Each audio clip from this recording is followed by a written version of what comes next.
अधिकारों का हनन जेल में नहीं होता है, बल्कि उनको अतिरिक्त सुविधाएं, जैसा शिवानंद जी ने कहा, उनको उपलब्ध करा दी जाती है। जो भी आवश्यक उनको चाहिए, यहाँ तक कि नशे की चीजें भी दे देते हैं, मोबाइल तक उपलब्ध करा देते हैं।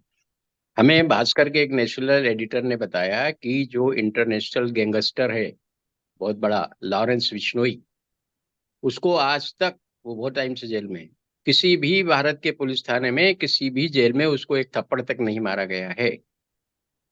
क्योंकि एक तो उसके पास पैसा है, दूसरा उसकी गैंग के लोग, गुंडे, देश के विदेश के हर हिस्से में फैले हुए हैं, हथियारबंद गुंडे। तो पुलिस वाले को या जेल के किसी अधिकारी को, कर्मचारी को लॉरेंस पे हाथ उठाने से पहले ये सोचना पड़ता है, वो ये सोच के डर जाता है कि इसके गुंडे कभी भी हमको या हमारे परिवार को जान या माल का गंभीर नुकसान पहुंचा सकते हैं। इस वजह से लॉरेंस को के खिलाफ कभी भी किसी ने हाथ नहीं उठाया। ये वास्तविक स्थिति है। अब अभी जो तीन आपराधिक न्याय के लिए तीन नए कानून आए हैं, उनमें भी हमें मानवाधिकारों के मामले में जो अभी मौजूदा व्यवस्था है उसमें सुधार का कोई विशेष प्रावधान अभी तक जानकारी में नहीं आया, दिखाई नहीं दिया है। एक सबसे महत्वपूर्ण बिंदु ये है कि अगर हमारे आम आदमी के किसी भी व्यक्ति के मानवाधिकारों का हनन होता है, और मानवाधिकार में वो सब चीजें आती जो मनुष्य के जन्म लेने लेते ही उसको स्वाभाविक अधिकार मिलते हैं, प्राकृतिक अधिकार मिलते हैं अच्छा जीवन जीने के लिए, वो सब चीजें मानवाधिकार हनन की श्रेणी में आती है।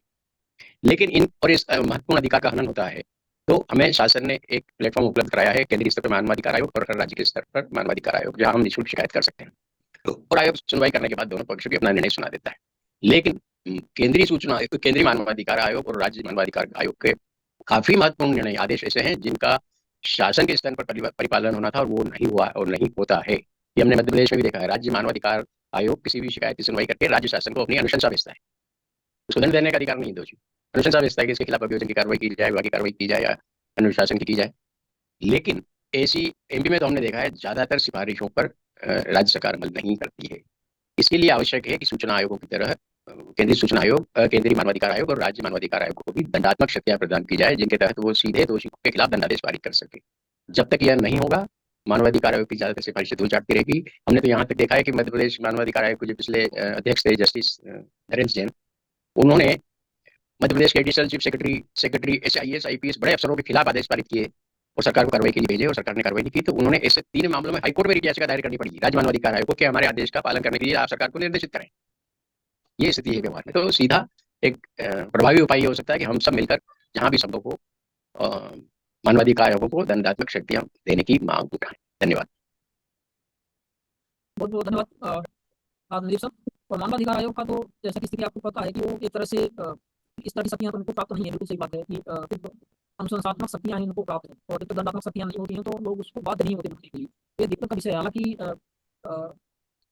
जयंत कुमार दास साहब जैसे लोग इसमें ह्यूमन राइट डिफेंडर्स जिन्होंने काम किया हुआ, मोहम्मद जेना साहब हैं के कार्यक्रम में, उन्होंने बहुत अच्छे प्रयास किए हुए हैं। और क्योंकि निरंतर इन बातों को लेकर के, जब किसी चीज़ को लेकर के वो लड़ते हैं, तो बहुत सारे प्रकरणों में उन्होंने कंपनसेशन तो दिलवाया हुआ है लोगों को, जो भी पीड़ित रहे हैं उनको कंपनसेशन दिलवाया हुआ है। और संसार हुई है, हम संसार पर बाद में चूंकि फैक्ट फाइंडिंग के आधार पर उनके कार्यवाहियां भी हुई हैं। लेकिन चूंकि सीधे जैसा कह रहे हैं कि जब तक दंडात्मक विधान पावर नहीं है तो ये दिक्कत हो रहा है। सत्येंद्र सिंह चौहान साहब कुछ पूछना चाह रहे हैं, बार बार इस करें, अपने आप को अनम्यूट करके अपनी बात रखें, और किन से अपनी बात पूछना चाह रहे हैं आप ये भी बता। सत्येंद्र जी अनम्यूट करें।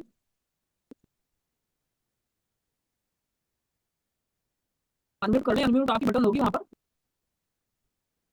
आपका मोबाइल सही तरीके से काम नहीं कर रहा लगता है। अच्छा, जिन लोगों को कोई क्वेश्चन पूछना है ह्यूमन राइट्स के बारे में या कि RTI के बारे में, तो अभी हमारे बीच में मनी राहुल जी और आनंदजीत जी हमारे बीच में भी जुड़े हुए हैं, तो आपको अपना मार्गदर्शन प्रदान करेंगे। RTI से जुड़े हुए। देखिए साहब, बहुत अच्छी बात है। ये टॉपिक आज जो चला है, जो अभी रक्षा में मृत्यु के जो कारण सामने, जो केसेस सामने आ रहे हैं, बहुत अच्छा का मुद्दा है आज हमारे सामने। कि मैं समझता हूँ साहब कि ये जो पत्रकार की ऐसा कोई थाना या देश, हमारे प्रदेश का ऐसा कोई थाना बचा नहीं होगा कि जहाँ इस प्रकार के काम हुए नहीं हुए, या ऐसा कोई जेल बचा नहीं होगा कि जहाँ ऐसे काम। तो साहब, हाल ही में मैं खुद एक प्रत्यक्ष जहाँ में अभी मौजूद हमारे राजगढ़ थाने की बात करें तो यहाँ एक केस हुआ था कि अभी कुछ महीने पहले ही एक व्यक्ति को उठाया गया, और उसको उसके ऊपर प्रकरण दर्ज कराने के लिए पुलिस दबाव बना रही थी। वो उसको टाइम उसका ना तो उसका प्रकरण दर्ज कर रही थी, प्रकरण इसलिए दर्ज नहीं कर रही थी, उसमें डिले कर रही थी जानबूझ के, कि ताकि उससे कुछ आर्थिक तौर से जो भी लिया जा सके, ऐसा उसके लिए उसको भटक रहा था। इस दौरान संबंधित व्यक्ति को परेशानी हुई, घबराहट हुई, बेचैनी हुई। साथ में मौजूद व्यक्ति ने बोला कि इसको परेशानी हो रही, घबराहट हो रही है, इसको जाना। लेकिन पुलिस वालों ने उसको छोड़ा नहीं, और इसको डिनाई कर दिया उस बात को कि इसको कोई दर्द हो रहा है। थोड़ी देर बाद उसकी मौत। परिजन वालों को जब इस बात का मालूम पड़ा तो उन्होंने हंगामा शुरू करा। जिस पे जब हम खुद वहाँ खड़े थे तो जो मौजूदा वहाँ एसपी साहब भी आए। एसपी साहब ने तुरंत मजिस्ट्रेटली जांच के आदेश करे और जो परिजनों ने एक ज्ञापन भी सौंपा कि साहब जो थाने में सीसीटीवी कैमरे हैं उसकी हमें रिकॉर्डिंग उपलब्ध कराई जाए, इसकी भी उसमें मांग की गई। लेकिन साहब इन इन चीज़ों में हमने एक बात देखने में आई कि साहब जो वहाँ के सीसीटीवी कैमरे जो थे, जहाँ वो व्यक्ति खड़ा था, जहाँ व्यक्तियों को लाया जाता है, जहाँ खड़ा किया जाता है, जैसे कि हमारे पूर्व के भी लोगों ने बताया है कि वो जो सीसीटीवी के कैमरे जहाँ हम पत्रकारों ने देखे तो उससे एक फर्स्ट लुक में ये देखने में जानकारी में आया कि उन कैमरों की दिशा ही अलग थी। जहाँ वो संबंधित व्यक्ति का जहाँ स्पॉट था वहाँ पे उसकी कोई जो सीसीटीवी कैमरे में वो लोकेशन आ ही नहीं रही थी। उनकी ऑलरेडी जो सेटिंग्स है सीसीटीवी कैमरे की वो अदर साइड करी हुई थी। तो हमें तो ये फर्स्ट लुक में ये मालूम पड़ गया है था कि ये लोकेशन आना ही नहीं है, लेकिन उसके बावजूद भी मजिस्ट्रेट जांच के अनुसार वो सीसीटीवी जो फुटेज है उनको सीज किया गया। इसी प्रकार मेरा ये मानना होता है साहब कि जैसे जेल में है या थाने पे है तो यहाँ पे ना तो किसी आम व्यक्ति को अंदर जाने दिया जाता है चेकिंग के लिए, लेकिन उसके लिए एक संस्था जरूर है, मानवाधिकार आयोग, हमारी राज्य मानवाधिकार आयोग और हमारे जो सेकंड हैं जिला मजिस्ट्रेट साहब जो हैं। सबसे पहले तो मजिस्ट्रेट साहब, हमारे जिला मजिस्ट्रेट साहब हमारे जो जेल में विधिक शिविर विधि सहायता शिविर आयोजन करने के लिए जाते हैं, तो वो जब अंदर जाते हैं तब वो लोग वहाँ क्या देखते हैं, तब वहाँ उनकी फैसिलिटी को किस प्रकार से नजर आज हम जेल प्रशासन को तो इसके लिए जवाबदार ठहराते हैं। हमें मालूम है जेल प्रशासन चाहे ईडी तक चले जाए वो उन पर कार्रवाई नहीं करेगा, वो उसको नजरअंदाज ही करे। लेकिन हमारे जो मजिस्ट्रेट हैं जो हर 2 महीने में विधिक शिविर लगाते हैं वहाँ जेल में, वो क्या देखते हैं। दूसरा, हमारे राज्य मानवाधिकार आयोग के उनको पास तो ये पावर है साहब कि वो जेल में या थाने की जेल गृह में जाके इंस्पेक्शन कर सके, वहाँ का निरीक्षण कर सके। सदन जी, ये सारी बातें तो आ ही गई हैं ऑलरेडी डिस्कशन में हमारे जो अतिथि मेरा ये कहने का मतलब है साहब कि ये इनको दी हुई है, आम व्यक्ति को, पत्रकारों को किसी भी प्रकार के अंदर जाने की इजाजत नहीं है, इन्वेस्टिगेशन की इजाजत नहीं है। मैं ये चाहता हूँ साहब कि हम जेल अधीक्षक और जेल विभाग को दोषी नहीं दें। इसके जो जिम्मेदारी जैसे हमारे अधिकारी है यहाँ पे ह्यूमन राइट्स के जो सदस्य जिनको निरीक्षण पे जाना ही चाहिए, तो अनुमति दें, निरीक्षण की अनुमति दें। और आप लोग लिखिए क्योंकि पत्रकार ही हैं, यही कर सकते हैं। और बाकी तो पिटीशन वगैरह दायर करने के लिए चल ही रहा है। आरटीआई के जो लोग आरटीआई में काम करने वाले वो आरटीआई लगा करके सीसीटीवी फुटेज और ये सब जानकारी निकाले, और जहाँ नहीं लगा हुआ है वो लोकेशन पे लगाने के लिए सज्जन दास जी ने बताया कि आप आवेदन करें और क्या एक सजेशन और साहब, जैसे माननीय राहुल सिंह जी साहब कह रहे थे कि उनकी एक जगह कंट्रोल होना चाहिए, तो मैं उनको बता दूं राहुल सिंह साहब को कि साहब पुलिस विभाग का एक रेडियो विभाग होता है जिसपे वायरलेस सेटअप का पूरे ऑल ओवर एमपी का जो संचालन होता है, वायरलेस रेडियो विभाग जिसको कहते हैं। तो उसके एसपी भी अलग से रहते हैं, रेडियो एसपी। तो वो अगर मॉनिटरिंग करे साहब तो ये जो थाने पे जो जिस प्रकार की जो हमें दिक्कतें आ रही हैं वो सब सिस्टम के पार्ट है, वो क्या मॉनिटरिंग करेंगे, वो मॉनिटरिंग नहीं करेंगे। और पुलिस डिपार्टमेंट की पूरी अकेले जिम्मेदारी भी दिया जाना उचित नहीं है। इसमें जिस तरह से हमारा तो विचार ये था कि कम्युनिटी टाइप की कमीशन गठित की जाए और ऐसा होना चाहिए मॉनिटरिंग करने वाले, जहाँ पर कुछ जस्टिस हो, जजेज हो, जिसमें कुछ सीनियर एडवोकेट हो, सोशल वर्कर टाइप के हो, पुलिस डिपार्टमेंट के लोग हो, इस तरह के लोग हों जो इसको मॉनिटरिंग करने वाले हो, और उनकी एक टीम टाइप की गठित हो, और ये हर डिस्ट्रिक्ट लेवल पर इस तरह से सेंट्रलाइज्ड मॉनिटरिंग सिस्टम। तो इसमें आपको बेहतर मान पाएंगे। वही चीज होगी ना कि मॉनिटरिंग आप डिपार्टमेंट उसमें कुछ आप ज्यादा बेहतर उम्मीद नहीं कर सकते। चलिए ठीक है, और भी हैंड हैं सत्यन जी, हम और ले लेंगे लोगों के प्रश्न। यहाँ पर राम करके हैं, राम जी हैं। राम जी क्या पूछना चाह रहे हैं, शॉर्ट में अपनी बात पूछिए। सर नमस्कार सर, मैं आरटीए के बारे में पूछना चाह रहा हूँ। आरटीए मेरी माता जी को ना फैमिली पेंशन मिलती है एसबीआई से, तो उस संबंध में मैंने उनको आरटीए लगाया कि उनका पीपीओ और फैमिली का जो कैलकुलेशन किया गया है उस संबंध में मेरे को सूचना चाहिए। तो उन्होंने मेरे को सूचना देने से मना कर दिया कि आपका जो इन्फॉर्मेशन जो मांगी गई है वो इन्फॉर्मेशन मटेरियल फॉर्म में उपलब्ध नहीं है। इस संबंध में जब मैं उनसे मिला तो उन्होंने बताया कि हम बैंक हैं, हम आरटीए के अंतर्गत नहीं आते, हम चाहें तो सूचना दें, चाहें तो नहीं दें। तो सर ये इससे ऐसा कुछ है आरटीए में कि बैंक आरटीए में नहीं आते? बैंक ठीक है, राहुल सर हमारे बीच में, आदित्य सर हैं, तो आपको जवाब देंगे। ये कौन सा बैंक है? State bank of India sir. बिल्कुल, आरटीआई लागू होती है उनके ऊपर, आरटीआई के दायरे में आते हैं और ये इन्फॉर्मेशन को देनी होगी। अगर इन्होंने आपको ये लिख करके, क्या इन्होंने ये लिख करके दिया कि आरटीआई के दायरे में नहीं आते? नहीं, ये लिख के दिया है, इन्होंने लिख के दिया है कि जो आपने सूचना मांगी है वो मटेरियल फॉर्म में उपलब्ध नहीं है, मतलब पीपीओ कॉपी इनके पास मटेरियल फॉर्म में उपलब्ध नहीं है। तो किस फॉर्म में? इलेक्ट्रॉनिक फॉर्म में उपलब्ध है? इलेक्ट्रॉनिक फॉर्म में मतलब कंप्यूटर पे इलेक्ट्रॉनिक फॉर्म में उपलब्ध है?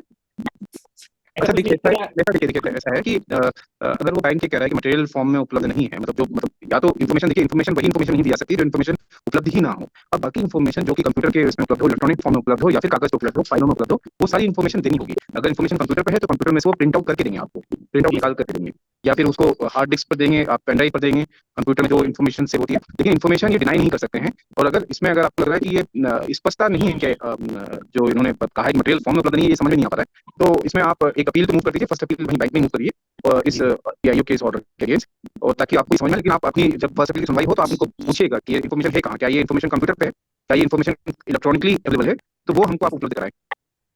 ठीक है सर। सर एक चीज और, एक मिनट सर, ये सब आरटीआई एक्ट में ऐसा कुछ प्रावधान है कि ये लिख के दे रहे हैं भी मटेरियल फॉर्म में उपलब्ध नहीं है, ये कौन से नहीं, मटेरियल फॉर्म क्या होता है किसी को मतलब ये समझ में नहीं आ रहा है। हमारे सामने इतने सारे एप्लीकेशन आई हैं एज अ सूचना आयोग, हमने इतने मामले देखे, लेकिन आज तक हमने ये कभी नहीं सुना कि कोई ये कह रहा हो कि इन्फॉर्मेशन मटेरियल फॉर्म में उपलब्ध नहीं है। फॉर्म तो इलेक्ट्रॉनिक भी हो सकता है, फॉर्म दूसरा भी हो सकता है। तो इसीलिए मैं इस पे स्पष्टता लाना चाहता हूँ कि ये फॉर्म है क्या। बेहतर ये होगा कि ये आप बताइए कि आपका आपने पूछा क्या था, जानकारी आपने क्या मांगी थी, और स्पष्ट हो गया क्या जानकारी मांगी थी। सर मैंने मेरी मदर का पीपीओ की कॉपी मांगी थी। पीपीओ की बात हाँ जी, पेंशन ऑर्डर होता है ना, जो उसकी कॉपी मांगी थी। पेंशन ऑर्डर होता है वो, तो वो क्या बैंक में तो होता है, वो ट्रेजरी में होता है, बैंक में होता है। तो वो तो सर उन्होंने दिया नहीं, जो मेरे को मिला नहीं, उन्होंने कोई वजह कि आपको डाक नहीं, ये इन्फॉर्मेशन क्या बैंक में रहती है? आप ही बताइए, ये इन्फॉर्मेशन बैंक में रहती है क्या? बैंक में कंप्यूटर पे रखी है उनका। एक मिनट मैं बता देता हूँ, हेलो मैं बता देता हूँ, पीपीओ क्या होता है ना, पीपीओ ऑफिस से एक तो भेजा जाता है, बैंक में खाता है पार्टी का, वहाँ भेजा जाता है। तो बैंक वाला जो बोला है सारा झूठ बोला है, उसका पास इलेक्ट्रॉनिक फॉर्म में हो या हार्ड कॉपी में हो, उसका पास इन्फॉर्मेशन है। अगर नहीं है तो उसको लिख के देना होगा आरटीआई का जवाब में कि हमको अभी तक इसका कॉपी नहीं मिला है। और साहब मैं बता दूं, उसको देना होगा। ये ट्रेजरी ऑफिसर को भी जाती है पीपीओ। वो तो हमें भी पता होता है, नहीं, बैंक से नहीं, ट्रेजरी के पास भी होता है, ट्रेजरी के पास भी होता है। हाँ, बैंक का ड्यूटी बनता है, बैंक का ड्यूटी बनता है अकाउंट होल्डर को एक कॉपी देना, जब भी मांगे तभी उसको देना होगा, जैसा भी मांगेगा वैसा भी देना। राहुल सर बोला है, अगर उसके पास हार्ड कॉपी नहीं है वो कंप्यूटर में निकाल देगा। एक मिनट राम जी, आपने आरटीआई का अपने नाम से लगाया है या माता जी के नाम से लगाया, जिनकी पेंशन माता जी के नाम से लगाया आप माता जी के नाम से। वो थर्ड पार्टी और ये भी कुछ नहीं कर सकते, 8 का वाला नहीं दे सकते किसी भी सेक्शन का, इसमें देना चाहिए। अपना मांगे लिए मांग रहे हैं, वाला नहीं आता। चलिए अगला क्वेश्चन ले लेते हैं, ज्यादा टाइम शिवानंद जी, इसमें थोड़ा सा जोड़ना चाहूंगा कि ये प्रथम अपील तो करें ही बैंक के प्रथम अपील अधिकारी को, और फिर भी न्याय नहीं मिलता तो केंद्रीय सूचना आयोग में इसकी दीदी अपील कर सकते हैं। लेकिन एक और रास्ता है कि आप आपके इलाके के आपके राज्य के क्षेत्रीय भविष्य निधि कार्यालय में भी आरटीआई लगाकर पीपीओ यानी पेंशन पे ऑर्डर की जानकारी दे सकते हैं। और ये जानकारी भविष्य निधि कार्यालय में ही मूलतः होती है, वहीं से बैंक को सब जगह जाती है। और बैंक के पास इसलिए भी होना जरूरी है कि पेंशनर को हर साल बैंक में ही अपना नवंबर तक या साल में एक बार जीवन प्रमाण पत्र देना होता है बैंक को, मैं जिंदा हूं इसलिए मेरी पेंशन जारी रखी जाए। तो वो इसी आधार पर बैंक मांगता है जीवन प्रमाण पत्र कि आप उनके पास पीपीओ होता है। अपने सर ये तो मिल जाएगा, ये तो ईपीएफओ से मिल जाएगा, बात सही है, लेकिन बैंक का मैनेजर को सबक सिखाने के लिए उसको छोड़ना नहीं चाहिए, नहीं तो उसका आदत बरकरार रहेगा, उसको बढ़िया से फास्ट ऑफिस में ठोकना चाहिए। तो इसके लिए तो वैसे भी आप बैंकिंग में ऊपर उनको जो एजीएम वगैरह चीजें वगैरह होते हैं उनको भी दिया कर, उनको लोकपाल होते हैं उनको भी कंप्लेंट कर दिए, इतने में भी ऊपर कार्रवाई रहेगी। और दूसरा, इनकी माता जी के पास भी होना ही चाहिए पीपीओ ऑर्डर, क्योंकि जब पेंशन पास होती है, आपकी स्वीकृत होती है, तो भविष्य निधि कार्यालय हर पेंशनर को अपने ऑर्डर की कॉपी भेजता है। उन्होंने मेरे को बोला कि एक कॉपी आपको भेज दी, एक बैंक को भेज दी। तो मैंने सर मेरे को तो मिली नहीं है, हमें मिली नहीं, या जो भी है आपने भेजी है नहीं भेजी, हमें नहीं मिली। तो उन्होंने बोला कि बैंक से ले सकते, बैंक में होता है पीपीओ की कॉपी। पेंशन मिल रही है कि नहीं? पेंशन मिल रही है, पेंशन तो मिल रही है सर। हाँ गौतम जी बताइए। हाँ जी सर, पेंशनर आपकी माता जी कब से हैं? 2020 से है। तो अभी पीपीओ स्टेट बैंक से है सर। आपकी गौतम जी आपकी आवाज साफ नहीं, क्योंकि आप ट्रैवल में हैं इसलिए आपकी आवाज साफ नहीं आ रही है। ठीक है, पीपीओ ऑर्डर के लिए आप आरटीआई लगा के प्राप्त कर सकते हैं। आशीष नारायण जी, आपका क्या क्वेश्चन है? हाँ, हमारा ठक्कर साहब है ना, चलाइए। टक्कर नाम है, राहुल सर हैं, आप नीतीश सर हैं, आप। अच्छा, राहुल सर से पूछना है, बहुत दिन राहुल सर से बात नहीं हुआ। राहुल सर, मैं एक चीज जानना चाहता हूँ, मैं आशीष नारायण बोल रहा हूँ बंगाल से। राहुल सर सुन रहे हैं? कहाँ गया राहुल सर, आवाज नहीं आ रहा। राहुल सर आपको सुन पा रहे हैं, और आप पूछिए अपना क्वेश्चन। मेरा क्वेश्चन ये है, हमारा एक जानकारी है, क्या state information commission defect complainant को मना कर सकता है पेनल्टी प्रोसीडिंग में ज्वाइन करने के लिए? आपकी आवाज थोड़ी कट रही है सिटी। हाँ, आप आ रहा आवाज? आप मेरा सवाल है, can state information commission debar a defect complainant from penalty proceeding? Penalty proceeding में से मैंने क्या हुआ, मेरा एक इंफॉर्मेशन नहीं दिया पीआईओ, उसका बाद फास्ट एपीलेट अथॉरिटी भी जवाब नहीं दिया, तो मैंने कंप्लेंट किया था, उसका 7 तारीख को हियरिंग हुआ है। 7 तारीख हियरिंग में एसआईसी ने मैंने सेक्शन 1 में कंप्लेंट फाइल किया था, उसको एक्सेप्ट किया और उसको शो कॉज किया, मतलब पीआईओ को शो कॉज किया जवाब देने के लिए कि तुम एक्सप्लेनेशन दो, कहे तुम जवाब नहीं दिया। तो मैंने बोला जो उसका जो एक्सप्लेनेशन की कॉपी हमको दीजिए, कहे हमको रिजॉइंडर फाइल करना है। तो मैंने पेनल्टी प्रोसीडिंग में आपको हम ज्वाइन करने के लिए परमिशन नहीं दे सकते हैं। मतलब how can commission debar a bonafide stake holder from the proceeding? It is open court. I have several judgment of Central Information Commission where I was allowed to participate in the penalty proceeding. You of course you can participate in the proceeding. उसमें कोई ऐसा कोई विषय नहीं है कि आपको debar कर सकते हैं, ये करना भी नहीं चाहिए। बट इन एनी केस जो पेनल्टी लगाने का या डिसिप्लिनरी एक्शन लेने का जो भी एक फाइनल वो है, वो that stage with the information commission. वो स्टेट इंफॉर्मेशन कमीशन का मैंडेट है।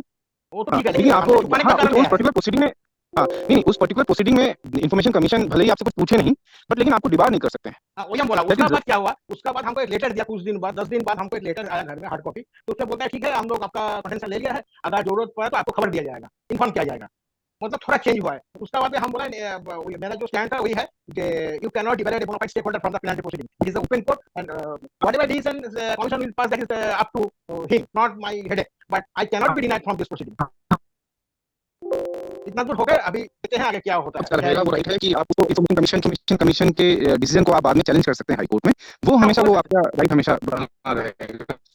तो देखिए मेरा ये कहना है कि ठीक है, तो मैं इस बहस पे नहीं जा रहा हूँ कि इन्फॉर्मेशन कमीशन आपको डिवार कर रहा है या नहीं कर रहा है। मेरा कहना है कि इन्फॉर्मेशन कमीशन का डिसीजन सही होना चाहिए। जैसे आपकी जो कंप्लेंट्स हैं और आपकी कंप्लेंट्स के बाद पर्टिकुलर जो उनका एक्सप्लेनेशन है, वो एक्सप्लेनेशन अगर विदाउट आपके क्लैरिफिकेशन के वो एडमिट कर रहा है, इन्फॉर्मेशन कमीशन उनके क्लैरिफिकेशन से एग्री कर रहा है, तो ये गलत है। उसमें आपको चांस मिलना चाहिए कि आप बताएं कि वो जो क्लेम है उनका वो सही क्यों है, इन्फॉर्मेशन कमीशन उनके ऊपर पेनल्टी क्यों नहीं लगा रहा है, तो ये उस समय फिर आपका राइट जरूर बनता है। हाँ, वही हमारा कहना था, जो एक्सप्लेनेशन पे जो दे रहा है उसका जवाब देने के लिए हमको एक मौका देना चाहिए। उसका बाद लेकिन वो तब भी आपके पास राइट रहेगा। हाँ, तब भी आपके पास एक राइट तो बना हुआ है, वो आप जा सकते हैं हाई कोर्ट चैलेंज कर सकते हैं अगर डिसीजन आपके। हाई कोर्ट में तो फिर मुलाकात होगा। लेकिन कई बार क्या होता है प्रैक्टिकल में आपको बता रहा हूँ, कई बार जैसे हम लोगों के यहाँ कई बार इन्फॉर्मेशन कमीशन में जैसे नोटिस चलते रहते हैं, और कई बार अब हर इसमें हम लोग नोटिस तो देते हैं, देखिए हियरिंग के लिए हम मतलब जो एप्लीकेंट पक्ष होता है उसको बता देते हैं कि ये हियरिंग होने वाली है। लेकिन कई बार जब एप्लीकेंट अपना पूरा पक्ष दे चुका होता है तो उसमें फिर जरूरी नहीं होता कि एप्लीकेंट के आने की जरूरत हो उसमें, because burden of proof lies on the PIO, तो पीआईओ को ही अपना प्रूफ करना है। तो मेरा कहना है कि तब हम इन दैट केस वी में हम लोग उसको एक्सक्लूड कर देते हैं कि ठीक है, इसमें एप्लीकेंट को बुलाने की बार उसको परेशानी होती है, एप्लीकेंट को दूर से आएगा तो उसको बुलाने की जरूरत नहीं है, इसमें सिर्फ इस पार्टी को बुला लो और उसको प्रूफ करने दो। हम लोग का वेस्ट बंगाल में सर जाना नहीं पड़ता, घर में बैठ के हो जाता है, मोबाइल में लिंक भेज देता है, लिंक से हियरिंग हो जाता है, नहीं जाना का नहीं है।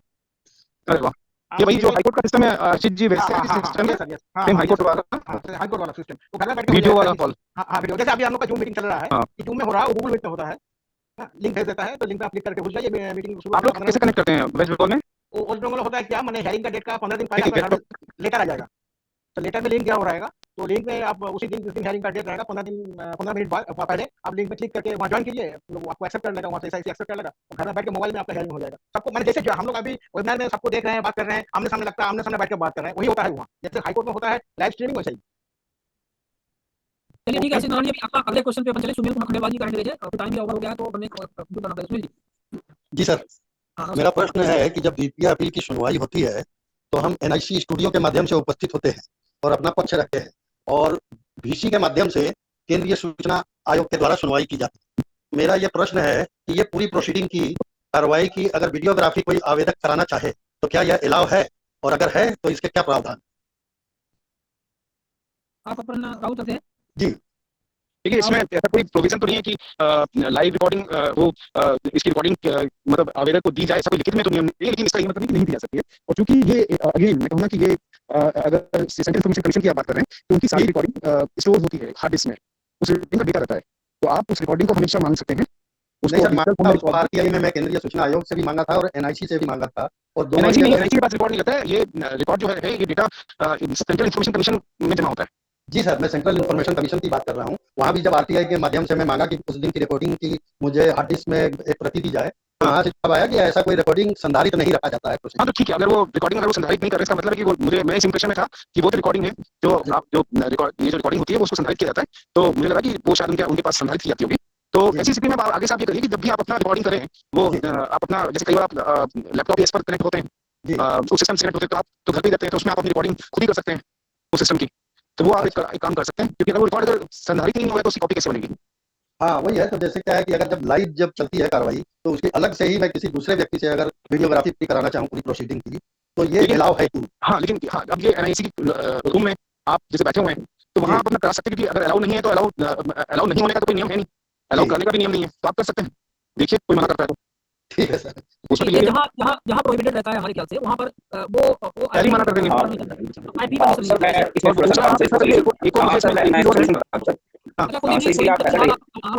अपनी बात आप रखें और साथ में 3-4 क्वेश्चन और भी नरेश कुमार के, आशीष ठाकुर और शुभम शर्मा जी के, तो इनके ले निकाल हमको फिनिश करें। देखिए महोदय, आप सबसे सरल तरीका ये है कि आप सबसे पहले रेफरेंस दीजिए माननीय सुप्रीम कोर्ट और माननीय हाई कोर्ट का, कि भाई वहाँ सुनवाई जो होती है सर वो बहुत शिक्षा पर होती है, शिक्षा के उद्देश्य से बोलिए, है ना, कि वहाँ की जो सुनवाई होती है उसमें जजेस महोदय सब कुछ जो है कॉन्फ्रेंस में रिकॉर्ड होता है यूट्यूब में, तो मैं और इस कारण से मैं भी शिक्षा के उद्देश्य से इन चीजों को रिकॉर्ड करना चाहता हूँ। अगर आपको कोई आपत्ति है तो आप मुझे उस आपत्ति का जो रीजन है उसका संतुष्टिपूर्ण रीजन जो है वो मुझे सुनवाई के 10 दिन पहले 5 दिन पहले तक प्रदान करने की व्यवस्था करेंगे, आप आवेदन उनको लिखकर छोड़ दीजिए। अगर वो आपत्ति संतुष्टिपूर्ण दे रहे हैं तो ठीक है, नहीं तो फिर भी उनकी जवाबदारी है। फिर आप ये सुनते हुए देखिएगा कि माननीय सुप्रीम कोर्ट के जो जजेस हैं, माननीय हाई कोर्ट के जो जजेस हैं, जब वो अपनी सुनवाई करवा रहे हैं तो आपको एक आप आयुक्त हैं, कमिश्नर, तो आपको क्या आपत्ति है? आप ये इस तरह से लिख के दीजिएगा, पत्र बनाइएगा, आपकी प्रॉब्लम सॉल्व हो जाएगी। कुलदीप जी, इसमें रिकॉर्ड संधारित करने को लेकर के भी इसमें आपत्ति दर्ज होनी चाहिए कि रिकॉर्ड संधारित नहीं हो रहा है, क्योंकि हाई कोर्ट और इसकी रिकॉर्डिंग तो संधारित होती है। सर हम ये भी कह सकते हैं कि सर हम खुद रिकॉर्ड कर ले रहे हैं अपने सिस्टम को लाके, अपने कैमरे को लाके। मेरा ये कहना है कि हाई कोर्ट में तो रिकॉर्ड संधारित करने की, हाई कोर्ट की प्रोसीडिंग्स में रिकॉर्ड संधारित किया जाता है, तो वही संधारित करने का प्रयोजन जो है यहाँ पर भी होना चाहिए, प्रोविजन यहाँ होना चाहिए। सर देखिए क्या होता है, जैसे कि हम सिंपल सी बात आए तो सिंपल सी बात है कि अगर जैसे कोई भी सरकारी कर्मचारी काम कर रहा है, रोड पे चालान काट रहा है, हम उसकी रिकॉर्डिंग करते हैं, हमको कोई आपत्ति जो है नहीं जता सकता इन चीजों को लेकर। इवन इस पर एक बहुत ही रिसेंट में निर्णय आया था कि हमको ये बोले कि मैं तेरी वीडियो जो है वो वायरल करूंगा, इस पे भी कोई एक्शन, लीगल एक्शन नहीं होता है उस रिकॉर्डर के अगेंस्ट में। तो यहाँ पे जो सर संधारित वाली बात आती है, तो मैं फिर से कहना चाहूंगा कि ऑफिस जो सूचना आयुक्त का जो कार्यालय है सर, वो ऑफिस सीक्रेसी एक्ट के अंतर्गत नहीं आता है, और अगर आता है तो वहाँ पे उनको बताया था कैमरा रिकॉर्डिंग का जो प्रोहिबिशन वाला जो सिंबल होता है उसको वहाँ पे लगाना होगा, और उसके साथ ही उसकी अलग ही गाइडलाइन आ जाएगी। तो यहाँ पे पहली चीज सिंपल सी बात यह है कि रिकॉर्डिंग प्रोहिबिटेड नहीं है, बशर्ते आप सिर्फ और सिर्फ अपने केस में सब करें, आप अपने केस से संबंधित चीजों को ही ले और उसको एक आवेदन बनेगा कि मैं इतनी दूरी से रिकॉर्ड करना चाहता हूँ, और जिस प्रकार से rules of video conferencing and high court है उसको देखते हुए थोड़ा सा अपना आवेदन ड्राफ्ट करेंगे, तो जो परमिशन है आपको थोड़ी परमिशन तो मिलेगी, पर सामने वाला मना नहीं कर पाएगा, क्योंकि सर उसमें व्यक्तिगत खत्म हो जाता है। मतलब आपकी व्यक्तिगत भी, आप कार्यालय में बैठे हैं, आप वॉशरूम वाले तो रिकॉर्ड कर नहीं रहे हैं पोर्शन। जी सर, अगर चलो प्रश्न लेते हैं शुभम शर्मा जी, आपने हैंडल किया हुआ है, कार्यक्रम समापन का समय हो गया है। हेलो सर, मेरा सुन पा रहे हैं सर? मेरा क्वेश्चन ये है कि सेक्शन 6.3 में पीआईओ हमारी एप्लीकेशन को कितनी बार मैक्सिमम ट्रांसफर कर सकते हैं? मैक्सिमम देखिए इसकी राहुल सर आप उसको देना चाहेंगे? राहुल सर सही है। देखिए मैं आपको बता दूं 63 ऐसा कोई कंपल्शन नहीं होता है, ये तो मैंडेटरी नहीं होता है कि वो बिल्कुल फॉरवर्ड करेगा, उसकी अगर जानकारी में है तो वो आपको ऑफ कोर्स जो आवेदन है वो बिल्कुल फॉरवर्ड करेगा आपके संबंधित कार्यालय में, है ना? तो आप इसमें एक्चुअली क्या पूछना चाहेंगे?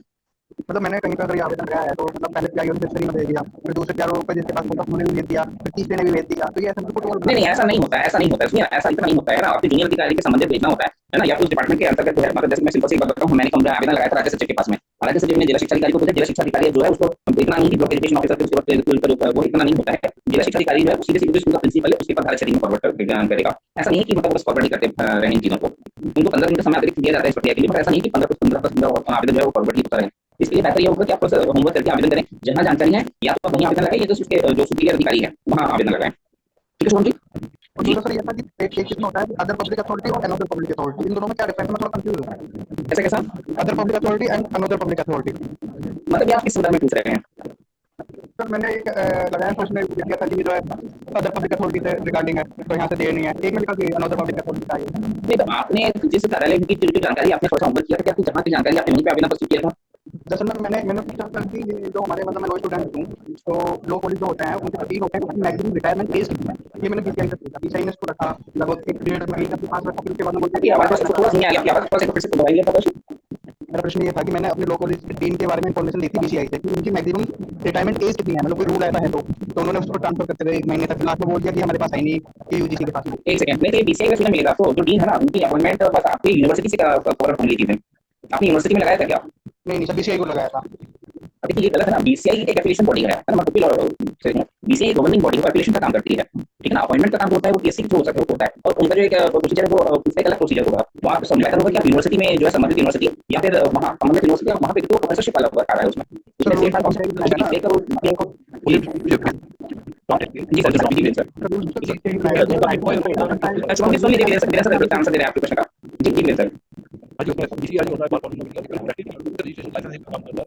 एम्प्लॉयर होता है वो दिखता है कि इसमें रिटायरमेंट एज क्या है, तो रिटायरमेंट एज एम्प्लॉयर का विषय है, क्योंकि वो फुल टाइम सैलरी ले रहे हैं सरकार से या किसी यूनिवर्सिटी से, तो उनके एम्प्लॉयर से रिटायरमेंट एज की जानकारी मिलेगी। बीसीआई का केवल प्रैक्टिसिंग एडवोकेट से मतलब होता है, बाकी जानकारी उनके पास वो नहीं होती है, केवल रजिस्ट्रेशन से संबंधित सूचना होती है। उसके बाद 30, 45, 50 साल क्या कर रहा है वो रिकॉर्ड बीसीआई के पास नहीं होता है, वो प्रैक्टिस नॉन प्रैक्टिसिंग जो होता है तो केवल आवेदन उनके पास आता है।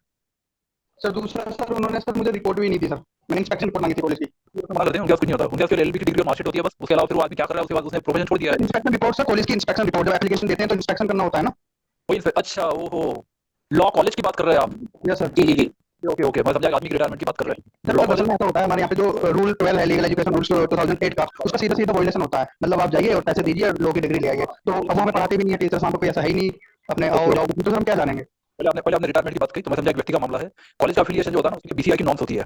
तो ये जो नॉर्म्स है, रेगुलेटरी बॉडी, उनके जो रेगुलेटरी फंक्शन है उसमें होती है, और उसमें लॉ कॉलेज के लिए क्या क्या मानक होते हैं, ये बीसीआई अपनी वेबसाइट पर पब्लिश करती है। तो वो आपको देखना चाहिए, और उसमें कोई मानक का उल्लंघन यदि है तो वो फिर आप उनसे as a regulatory body BCI से आप मांग सकते हैं। उसमें किसी व्यक्ति विशेष की जानकारी नहीं होती है, उनका जनरल होता है, जैसे कितना फैकल्टी है, क्या क्या नाम है, क्वालिफिकेशन है, इस तरह की उनके पास लंबी चौड़ी रिपोर्ट आती है, तो वो रेगुलेटरी बॉडी के पास होती है, उससे आपको मिल सकता है। व्यक्ति विशेष का रिटायरमेंट एरिया वो तो उनके बनाए हुए कानून होते हैं। तो लॉ कॉलेज के जो जनरल लॉ है वो उनकी वेबसाइट पर पब्लिक होंगे, सीधे उठा डाउनलोड कर लीजिए आप। वो आपको इंडिविजुअल केस में वो आपका रिसर्च नहीं करेंगे, वो जैसे कि उनके जैसे एआईसीटी भी करता है कि रिटायरमेंट 60 साल 65 साल है, तो उसका रिटायरमेंट भी होता है, वो कहते हैं बाकी उसका रोटेशन से रिपीट हो सकता है। ये सब यूनिवर्सिटी के उसमें दूसरे रेगुलेट होता है। सर मैंने चेक किया था, वहां पे नहीं मिला, तभी मैंने आरटीआई लगाई थी। हाँ, तो नहीं, अच्छी बात है, आपने आरटीआई लगाया। कानून उनके पास तो जरूरी नहीं है, वो भी स्टेट गवर्नमेंट पे डिपेंड करता है, उनको अधिकार है, काम करेंगे। सर वो मुझे मेरे कॉलेज की इंस्पेक्शन रिपोर्ट नहीं दे रहा है। शुभम जी, कौन से कॉलेज से हैं, कौन से स्टेट से हैं? उत्तर प्रदेश सर। उत्तर प्रदेश से आपका यूनिवर्सिटी, थोड़ा सा आप ये पता करिए, डीन साहब की जो नियुक्ति है वो ये होमवर्क आपको करना पड़ेगा कि उनके डॉक्यूमेंट ना रखे कहाँ पे, नियुक्ति कब कैसे किस प्रोसीजर के अंतर्गत हुई थी। ये आपको कोई बाबू से थोड़ा सा मैं कहूँगा संपर्क करिए, वो आपको प्रॉपर गाइड करेगा। जी सर। हाँ जी, अगला प्रश्न देखते हैं सर, हम यहाँ पे नरेश कुमार जी ने हैंडल किया हुआ है। और सर मैं आपसे चर्चा करना ही चाहता था, नरेश का प्रश्न है सर, आज हम सीसीटीवी जेल की बात कर रहे हैं, मुझे नहीं लगता सर सीसीटीवी जेल कितनी आसानी से, मतलब आपको क्या लगता है कौन सी धारा में मना करेंगे ये? वीरेंद्र सर, हेलो, हाँ वीरेंद्र सर, आप मेरी आवाज सुन पा रहे हैं? जैसे कि धारा बता देता हूँ। नॉर्मली जो मना करने की धारा होती है वो 81A होता है, 81G होता है, और 81G और H में भी मना किया जाता है, और 81J में मना किया जाता है। जो मेरे पास अलग सूचना आयोग का सर आपकी आवाज प्रॉपर नहीं आ रही सर। हेलो सर जी, अच्छा नेटवर्क आपकी आवाज सर, मैं बस ये पूछना चाहता था सीसीटीवी का जो जेल का है वो कौन सी धारा में लोग मना कर सकते हैं, ताकि हम उससे उस डायरेक्शन में स्टडी करें। मना मैंने बताया कि धारा कर सकते हैं, इसमें 81J में भी आता है, जो है 81G में भी मना करते हैं, 81H में भी मना करते हैं, और वो 81E में भी मना करते हैं। तो ये किस धारा में कर रहे हैं उस पर आप रिप्लाई पे डिपेंड करता है, ले रहे हैं, और फिर आपको अकॉर्डिंगली रिप्लाई देना पड़ेगा एपेरेट लेवल। मुझे ऐसा लगता है सर अभी तक सीसीटीवी जेल के लिए शायद ही कभी आवेदन लगा हो, बाकी आज काफी अच्छा टॉपिक रहा जिसमें हमें काफी कुछ जानकारी मिली। जी सर, अगला प्रश्न लेते हैं सर, नरेश कुमार जी ने काफी जैसे हैंडल किया हुआ है, उसमें आशीष आपको लिए हैं, उसके बाद हम कार्यक्रम समापन करेंगे। हाँ नरेश जी, हेलो नमस्कार सर। हेलो, हाँ हाँ जी, आपकी आवाज आ रही है, प्रश्न पूछिए। सर मेरा क्वेश्चन है कि मैंने कोई इन्फॉर्मेशन मांगी थी सैलरी से रिलेटेड कि इस एम्प्लॉय को आपने किस सैलरी डिस्कस की, मतलब फाइनेंशियल ईयर के अंदर 23-24 में, तो उसमें जवाब दिया कि यूनिवर्सिटी के अंदर कि this is the personal information, infringement of the privacy of the personal, तो आप इन्फॉर्मेशन नहीं दे सकते। अगर हम इन्फॉर्मेशन देंगे तो उसी पर प्राइवेसी का मतलब इंफ्रिंजमेंट हो जाएगा। अच्छा जी सर, चैलेंज कर सकते कितना सैलरी दिया मगर सर यहाँ पे क्या दे सकते हैं कि साल भर की सैलरी इकट्ठा कहीं पे कैलकुलेटर को रिकॉर्ड होगा कि वो मंथ वाइज को मांगना चाहिए, वो नहीं जो टॉपिक होगी इनकम टैक्स पर्पस के लिए आपको स्टेटमेंट दिया जाता है, तो हर एम्प्लॉय को मिलता है। तो उसमें आपको अप्रैल से मार्च तक का या जो भी मार्च टू फरवरी तक का है, तो वो स्टेटमेंट मिल जाता है एम्प्लॉय को, तो वो पूरे साल का होता है। तो उसका भी जो पार्ट मिलता है, प्राइवेट पार्ट उसका नहीं मिलेगा। तो उसमें फर्स्ट सेकंड अपील करिए, आप फर्स्ट अपील किए बिना केवल पीआर होता है कि रजिस्टर कर जाएंगे तो फिर आप कुछ नहीं कर पाएंगे। आपको नेक्स्ट स्टेप ये कि पहले आपको फर्स्ट अपील करनी है, उसके बाद फिर आपको सेकंड अपील करनी है। तो सिस्टमैटिक तरीके से आप फॉलो करेंगे तो आपको कुछ रिजल्ट भी मिलेगा। जी सर, एक ही जैसे अभी ह्यूमन राइट कमीशन की होती है, अगर हम किसी संस्था को मान लो कोई हमारी मान लो ग्रीन से उसके गाड़ी में हम बार-बार मान लो उसको प्रेजेंटेशन देते हैं, प्रेजेंटेशन 2 दे दी, 3 दे दी, 4 दे दी, 5 दे दी, 6 दे दी, 7 दे दी, तो उसका जवाब तो देता नहीं, 7 साल हो जाता है। फिर बाद में कहते हैं कि बार-बार आप संस्था में पत्र क्या भेज रहे हो, मतलब बार-बार आप लेटर भेज रहे हो, उसका सर्वे काम करवा रहे हो, तो आपको मौखिक तौर पे आपको पहले बता देगा कि आपने संस्था में पत्र नहीं भेजे, ठीक है, और नहीं तो आपके खिलाफ डिसिप्लिनरी के लिए कार्रवाई की जाएगी। इसमें क्या सर मैं आंसर हो सकते हैं कि मैं किस कहना चाहूंगा। नरेश जी, किस तरह का मैटर की जानकारी मांग रहे हैं आप? बताता हूँ। पहली बात सर्विस मैटर नहीं है, दूसरा पुलिस केस नहीं है, तीसरा ये कि पुलिस नहीं है, तो उनका जो एफिडेविट डिक्लेरेशन होता है उसमें आपको ये देखना पड़ेगा कि आप पुलिस थाने या किसी अन्य कमीशन या कोर्ट में आपका केस पेंडिंग नहीं है और वो सर्टिफाइड जुरिडिक्शन उनका बनता है। अदरवाइज तो जो उनका ये डिक्लेरेशन पर देख लीजिए state human rights national human rights commission की वेबसाइट पर, तो वो डिक्लेरेशन देंगे तभी वो आपकी कंप्लेंट करेंगे, अदरवाइज उनका जुरिडिक्शन नहीं है। प्रोटेक्शन ऑफ ह्यूमन राइट्स 1993 जो है वो भी आप देखिए, उसमें प्रावधान स्पष्ट रूप से दिया हुआ है, उनके अधिकार जुरिडिक्शन नहीं बनता उस मामले में होता है। सवाल नहीं आया आपके साथ सर, आपका सर ईयरफोन शायद प्रॉपर्ली लगी नहीं है सर, उसको थोड़ा सा देखिए, माइक एक्चुअली आपका साउंड बहुत ज्यादा फ्लक्चुएट हो रहा है। अच्छा, मैं वो वाईफाई की प्रॉब्लम आ रही थी, मैं बता रहा था कि सर्विस मैटर जो होता है तो सर्विस मैटर में उनका जुरिडिक्शन नहीं बनता है, आपको सर्टिफिकेट और कोर्ट या ट्रिब्यूनल पेंडिंग नहीं है, पुलिस केस पेंडिंग नहीं है, या जो डिक्लेरेशन एफिडेविट में होती है वो आप देंगे तो ही वो कंप्लेंट एंटरटेन करेंगे, अदरवाइज उनकी अधिकारिता protection of human rights act के मुताबिक, तो ये आपको देखना है। जी राइट जाना पड़ेगा सर। अरे नहीं, ऐसा कुछ नहीं है। मुझे ऐसा लगता है कि hello, service matter human rights में नहीं आता है क्योंकि there is no right to employment in India, Bharat में एम्प्लॉयमेंट का अधिकार नहीं है। तो उसमें ये कि जो फंडामेंटल राइट्स है या कॉन्स्टिट्यूशनल राइट्स कौन से अधिकार में आता है वो देखकर फिर आपको एप्रोप्रिएट रेमेडी फॉलो करनी पड़ेगी। मैं तो हेलो सर, किसी साथी ने पहले बताया था कि भाई आप एप्लीकेशन मूव करते हैं, सिंपल एप्लीकेशन या कंडीशन देते हैं, तो उसको आप मान लो एक शेड्यूल टाइम के अंदर वो जो है कभी सामने वाली पार्टी को डिसाइड करना होता है, चाहे वो नेगेटिव डिसाइड करे या पॉजिटिव डिसाइड करे। तो यहाँ पर साल तक बीत जाते सर, मतलब कोई प्रेजेंटेशन का कोई जवाब नहीं आता, क्या आता है, तो हर चीज के लिए कोर्ट में जाना 50,000 रुपये लगाना, तो व्यक्ति कहां से क्या। नरेश जी, मैं मैं अभी वर्तमान जो परिस्थिति देख रहा हूँ ना, मैं ये जरूर आंतरिक सर का बहुत बहुत धन्यवाद पसंद मीटिंग संदीप कर रहे हैं। धन्यवाद सर। नरेश देखिए ऐसा नहीं है आरटीआई क्योंकि मैं ये नहीं कहूँगा आज के वर्तमान में हमारी बहुत सारी आरटीआई लगती है मेरे अंडर में, तो मैंने चीजें का सर जवाब तो आता है मैक्सिमम केसेस में। हाँ हेलो मैं सिंपल मैं किसी संस्था में काम करता हूँ, ठीक है, और मेरी 6 महीने से सैलरी रोक दी गई है, मेरे डिमोशन कर दिया गया है। तो जब मैं पूछता हूँ कि मेरा डिमोशन क्यों किया गया है, प्रेजेंटेशन दी कि मुझे उसकी कॉपी दी जाए, मुझे उसकी कॉपी दी जाए, मुझे रीजन बताया जाए, मुझे कारण बताया जाए, ठीक है। तो प्रेजेंटेशन देखता हूँ, पेशेंट सुनता हूँ, सुनता हूँ, मैं ट्रैक्टर लिखता हूँ, पीएचडी को लिखता हूँ, तो जवाब नहीं आता। तो भाई आरटीआई के बाद हम लोग कहते हैं कि आप उसके बाद एक एप्लीकेशन तो पहले मैं बताता हूँ, एक एप्लीकेशन दो, आप एप्लीकेशन देने के बाद आप 2 महीने बाद आरटीआई लगाओ, तो आप एफएमटी की रिपोर्ट मांगो। तो मैंने हजारों बार आरटीआई में एफएमटी की रिपोर्ट मांगी, मुझे जवाब दिया गया जो आपने एप्लीकेशन दी थी वो अभी पेंडिंग है, और पेंडिंग का हम आपको क्या जवाब दें जब उसका जवाब फाइनल डिस्पोजल नहीं होता, हम आपको जवाब दे नहीं सकते। तो उनके पास हर चीज का मतलब क्वेश्चन है। आपने अपीलिंग एंड डिसिप्लिनरी रूल्स पढ़े अपने विभाग के? हाँ जी, ये जो है ना, ये जो डिमोशन नहीं किया जा सकता, ये होता है 311 में, और वो केवल परमानेंट एम्प्लॉयमेंट के लिए होता है। गेस्ट फैकल्टी को जहाँ पर कॉन्ट्रैक्ट पर लेक्चर के पेमेंट होता है, उसमें कुछ मिनिमम जैसा ये नहीं होता है पर लेक्चर के एक्चुअल वर्क किया जाए तो हर महीने का या हर सेमेस्टर का क्या नहीं कहता, मैंने उनसे रीजन पूछा ना, रीजन तो बताएंगे। मेरे कहने का मतलब सिर्फ भाई मैंने प्रेजेंटेशन दी, भाई आप मुझे रीजन बताओ, मैं ये क्या नहीं कहता, वो रीजन तो बताएंगे, मुझे डॉक्यूमेंट तो देंगे कि आप इसमें क्या क्या है। ला सकते हैं हाईकोर्ट से ऐसे मामले में, क्योंकि वो बताना चाहिए नहीं बताना चाहिए वो कानून की बात अलग है। यदि आपको लगता है कि उनकी लीगल ड्यूटी है और वो अपनी ड्यूटी परफॉर्म नहीं कर रहे तो हाईकोर्ट से आप मैंडेमस ला सकते हैं। हाँ तो सर मैं ये जानना चाह रहा हूँ कि किस नॉर्म के तहत उनकी लीगल ड्यूटी बनती है, लीगल ड्यूटी नहीं बनती है। वो तो कहते हैं कि आप कोई भी प्रेजेंटेशन दोगे उसके लिए अमाउंट वालों कहते हैं अमाउंट नहीं है, हम तो 2 साल तक 5 साल तक नहीं देंगे, इस पर आप क्या करोगे आप? ये देखो काम किया है के तहत एक प्रिंसिपल की कैटेगरी की मतलब लीगलिटी बनती है कि वो प्रेजेंटेशन को 2 महीने में, 3 महीने में, 4 महीने में उसको डिसाइड करे। मैं तो ये कह रहा हूँ कोई भी डिसाइड करे, वो नहीं डिसाइड करे जब आपको दें वो आपका लीगल राइट बनता है कॉन्ट्रैक्ट एक्ट में। तो कॉन्ट्रैक्ट एक्ट में जो होता है कि लीगल एक्ट आपका जो राइट है उसके लिए आप हाईकोर्ट जा सकते हैं, लीगल राइट को आप हाईकोर्ट के थ्रू एनफोर्स करा सकते हैं। काम यदि किया है तो काम का सैलरी उनको देना पड़ेगा, और नहीं देते तो फिर वो मैंडेमस के लिए आप हाईकोर्ट जा सकते हैं, वो आपका लीगल राइट है। अब मान लो किसी ने मेरे 10,000 रुपए रोक लिया, ठीक है, वो सिविल वो उधर का मामला सिविल सूट बनता है, उसमें हाईकोर्ट नहीं 10,000 मेरी सैलरी है, मान लो 10,000 रुपए की मेरी सैलरी रोक ली, 10,000 मेरी सैलरी रोक ली और मैं हाईकोर्ट में जाता हूँ तो 50,000 तो मेरे वहीं लग जाएंगे। वो लोग मैं तो नहीं बता बड़ा वायलेशन है, वो लोग बात है, मैं बता रहा हूँ कि तरीका क्या है ना। अब वो प्रैक्टिकल है इम्प्रैक्टिकल है, वो आप देखिए रिट पिटीशन की फीस और क्या होती है लीगली है ना। तो आप जॉब करते हैं, मैं एक बात बोलूं, आप बहुत ज्यादा बहुत इजी हाईकोर्ट जाना की फाइलिंग की प्रक्रिया भी है। अगर आप एजुकेटेड हैं तो किसी से प्रॉपर कुछ गाइडेंस लेते हो और आपको फाइल करने की इच्छा नहीं है, मतलब बहुत इजी चीज है। मैं आपको क्या कहता हूँ हाईकोर्ट को प्रोसीजर आप प्रैक्टिस कर सकते हैं, आप एजुकेटेड हैं है ना, तो इतना टफ नहीं है। वहां पे मैं आपको एक बताना चाहूंगा कि जो रजिस्ट्रार होता है सिविल कोर्ट का, हाईकोर्ट का, आप उससे पहले होमवर्क मैसेज करिए, उसमें रजिस्ट्रार से कि जो ऑफिशियल जो इन पर्सन केस लेने आते हैं उनको गाइड करना। हमें बहुत अच्छा गाइडेंस मिला था और हमारे तो काम भी बहुत समय मतलब इजी वे में हुए हैं इन पर्सन में ना। कितना लोग नहीं मसीज हाईकोर्ट को लेके कि हाईकोर्ट में बहुत इजी है काम, और ये उससे ज्यादा सुप्रीम कोर्ट में, बट ये है कि आपको एक प्रॉपर गाइडेंस होना चाहिए है ना। इस तरह से चीजें सिंपल है। जी मैं कुछ पूछना चाह रहे हैं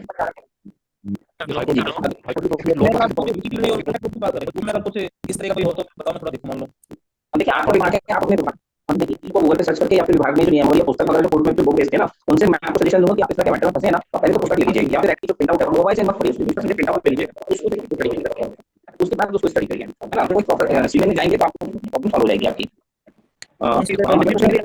के नाम से बुक लेबर लॉ देखिए, सर्विस रूल्स के बजाय कॉन्ट्रैक्चुअल एम्प्लॉयमेंट है, लेबर लॉ के अंतर्गत आता है। लेबर लॉ बड़ी मिलेगी जी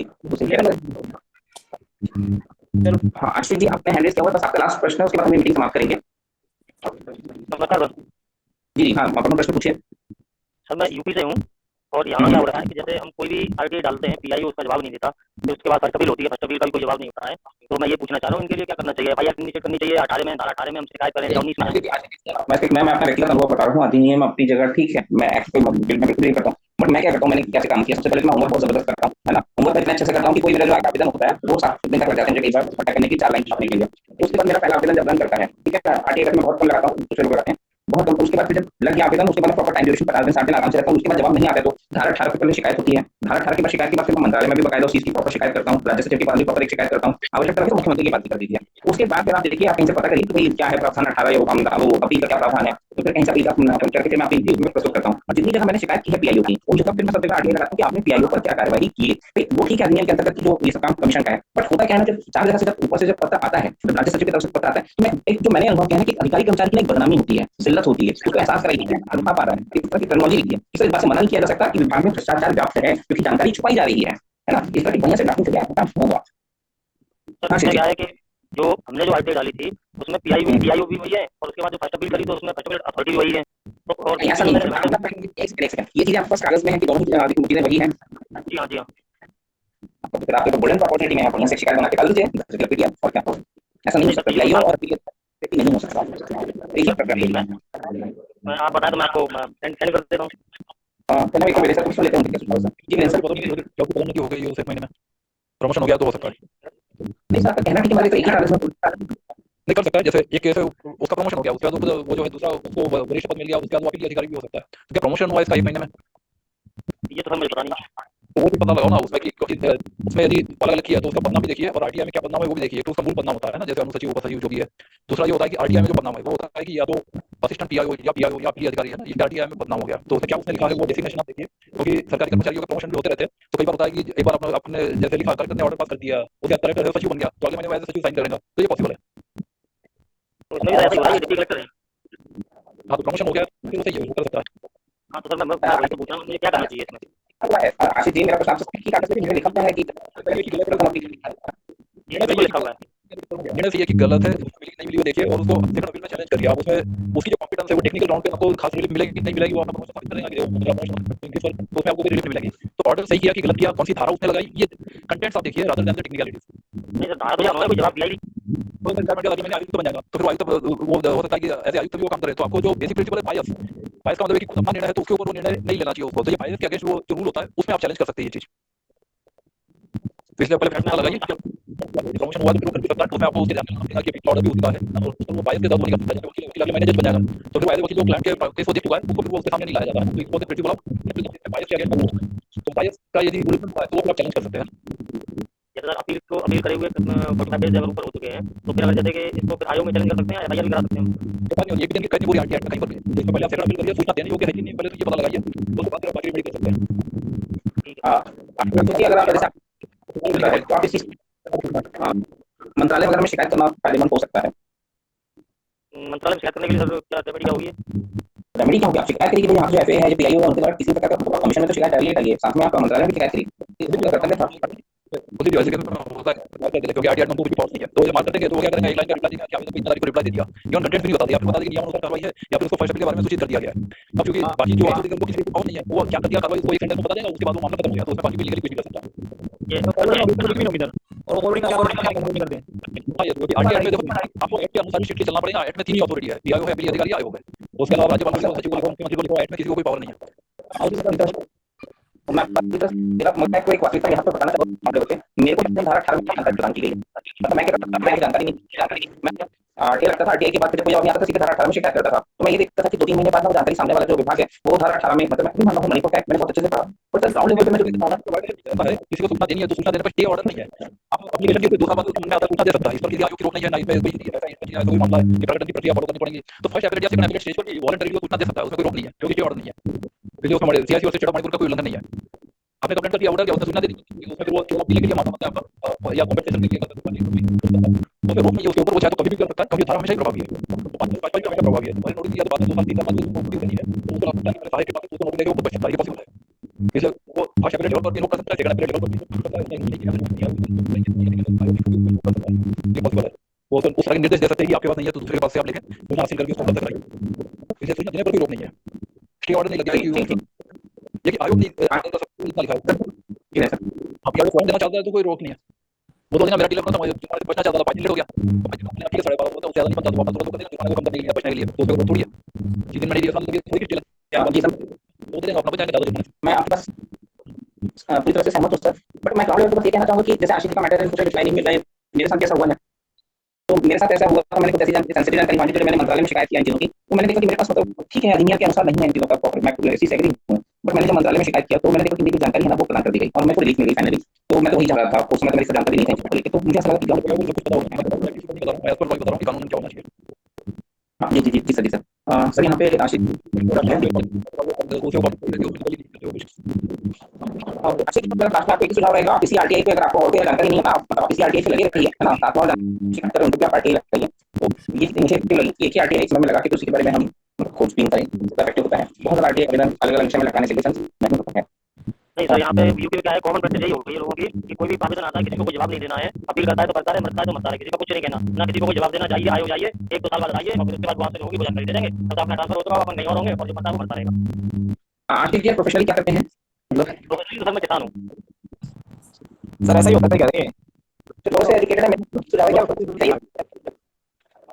हाईकोर्ट प्रोसीजर तक टफ नहीं है सब चीज इशू करवाना, किसी से एप्लीकेशन ड्राफ्ट करवा दीजिए, आपको जाकर 5 उठ खड़े हो जाइए, टफ नहीं है। और यहाँ पे कि मैं आपको सबसे अंदर की बताना चाहूँगा वकीलों के 10 नियम लागू होते हैं कोर्ट में। आप एक लेमैन है ना, आप लोग के ऊपर इतना कोई नियम तो मेरे को नहीं मालूम, मैं न्याय के लिए आया हूँ। है ना, विलंबता की जो भाषा है ना, शैली, मैं सिंपल सी बात बताऊंगा, जैसे आपको कोई केस सुना नहीं जा रहा है, वकीलों को ये नहीं होता है कि उनको अपना केस है मेमो सिर्फ मेंशन सिर्फ देनी होती है, आप लोग चाहिए हम तो 1 बजे भी जाएं तो हमारा माननीय न्यायमूर्ति साहब ने बोला हाँ ठीक है कल आ जाना, मैं कल सुन लूंगा तुमको। तो ये चीजें हैं, मतलब जुडिशरी बहुत इफेक्टिव है, बहुत बेनिफिशियल है, लेमेन को बहुत ज्यादा पावर है अगर समझे तो, वकीलों के सामने बहुत सारे रिस्ट्रिक्शंस भी हैं। जी, तो एक मिनट मैं ये निवेदन करना चाहता हूँ कि अभी ये जो अगला जो वेबिनार है वो मैं शिवानंद जी को बताना चाह रहा हूँ कि एक कभी जो बात एक लोकोपयोगी अदालत है जो जिला विधि प्राधिकरण जो जहाँ उपभोक्ता कोर्ट जहाँ लगती है जिला विधि प्राधिकरण, वो वहाँ पे ये लोकोपयोगी अदालत लगती है भैया। ये जो अदालत रहती है कि जो गाँव और जितने भी अपने सेवा प्रदायी संस्थाएं जैसे नगर पालिका है, नगर परिषद है या फिर ग्राम पंचायत है, इनमें जो इनका दायित्व बनता है सेवा देने का, जैसे नल है, सड़क है, बिजली लाइट वगैरह, तो ये अगर अपनी सेवाएं देने में लापरवाही बरतती है या कोताही होती है, इस संबंध में कोई भी व्यक्ति एक साधारण फॉर्मेट आवेदन के आधार पर अगर वहाँ पे जाता है तो वहाँ पर उसकी सुनवाई होती है। वहाँ जरूरी नहीं है कि आप वकील करो, आप साधारण आवेदन में वहाँ पे अगर आवेदन करते हैं तो उसकी सुनवाई होती है और उसपे उसके नोटिस मात्र से एक्शन होता है। रेडी नोटिस में अगर उसका पालन उस अदालत का लोकोपयोगी अदालत का पालन नहीं किया जाता संबंधित अधिकारी को सजा तक का प्रावधान है साहब। तो ये मेरे को जो जानकारी है वो मेरे को प्राप्त हुई है और मैं ये कोशिश करता हूँ मैं शिवानंद जी और आपसे और माननीय गिरेन जी से करता कि अगला वेबिनार इस पे लोकोपयोगी अदालत से बहुत अच्छी ये है जिससे कि हर लोगों को इसका फायदा मिलेगा। अगर इससे मैं आपसे निवेदन करता हूँ कि आप हैं शिवानंद जी से, गिरेन जी से, कि ऐसे एक्टिविस्टों को या वकीलों को आप उसमें आमंत्रित करें और उसका क्या प्रोसीजर है, क्या फॉर्मेट रहता है और किस प्रकार से कार्रवाई होती है और क्या वहाँ से लाभ अपने को मिल सकता है। ये मेरा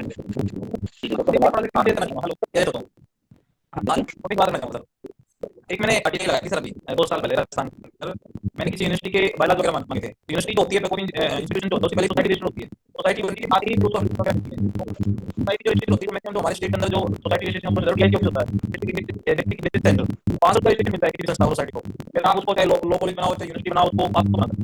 तो मैं यूनिवर्सिटी में एडमिशन लिया था राजस्थान में, वो आगे तो फिर बायलॉज वगैरह सब मांगा गया मैंने ऑनलाइन कोई जवाब नहीं किया, फिर उसके बाद मैंने कोई जवाब नहीं दिया, फिर मैंने ऑनलाइन ही तक इंटरव्यू आज मेरे पास 2 साल बाद जी मैं जुड़ा हुआ हूँ आपकी समस्याएं देख रहा हूँ। मैं आपको एक चीज कहूँगा, आप ई फाइलिंग और कोर्ट में WPC हाई कोर्ट में है ना, और इसके लिए थोड़ा सा एक प्रोसीजर है, रोज लग रही है, मेरे व्यक्तिगत अनुभव है, आपको रोज लग रही है, आपने इन चीजों को सीख लीजिए, ई फाइलिंग सीख लीजिए और बहुत ईजी है, बहुत ईजी है, विश्वास मानिए है ना। ये जो आपके मतलब समझ में जो मतलब मसला है लगी हुई है तो इसके पीछे ना आप वकील के पीछे मत जाइए, आप सीख लीजिए, बहुत ईजी चीजें हैं ये। मेरे साथ तो यही है कि अगर वो दीवार में बार-बार छेद करना होगा तो ड्रिल मशीन खरीद के ले आता हूँ और उसको सब जाता हूँ बार-बार मैं वो कार्ड पेट करूंगा। बाकी आप मेरी बात समझ रहे होंगे मैं क्या कह रहा हूँ, लगी नहीं है फाइल सीख लीजिए, देख लीजिए आप दूसरी बात नहीं लगती और यही मैं बोल रहा हूँ आपसे, आप होमवर्क करिए, होमवर्क करने के बाद किसी से प्रॉपर्ली गाइडेंस लीजिए। सर मैं बहुत सारे लोगों में होमवर्क के गाइडेंस लीजिए, क्या है ना, बाकी क्या ना होमवर्क हम चाहते हैं कि वो इन पर्सन कोर्ट जाए। मैं तो सच्चाई बोलूं तो मेरी इच्छा होती है पर्सन मैंने इन पर्सन लोगों को खुल के लड़िए, आप डरिए मत, कुछ नहीं होगा यहाँ, घबराइए मत, गुस्सा नहीं, काम मत करिए, अपमान मत कीजिए, जो लीगल पॉइंट है जितना आपकी आवश्यकता है उस पर बात करिए, आप जीतेंगे। बहुत लोग अपनी पाई है और मैंने बहुत सारे डिसीजन पढ़े हैं और मुझे ऐसा लगता है अगर आप स्टडी करेंगे, मैं स्टडी कर चुका हूँ, जितनी भी पीआई है और जितने भी लैंडमार्क जजमेंट है ये मैंने देखा कि वो इन पर्सन लोगों ने तक लेके आए हैं, चाहे किसी जन को पढ़ है जिसमें इन पर्सन व्यक्ति लैंडमार्क जजमेंट आए हैं वो इन पर्सन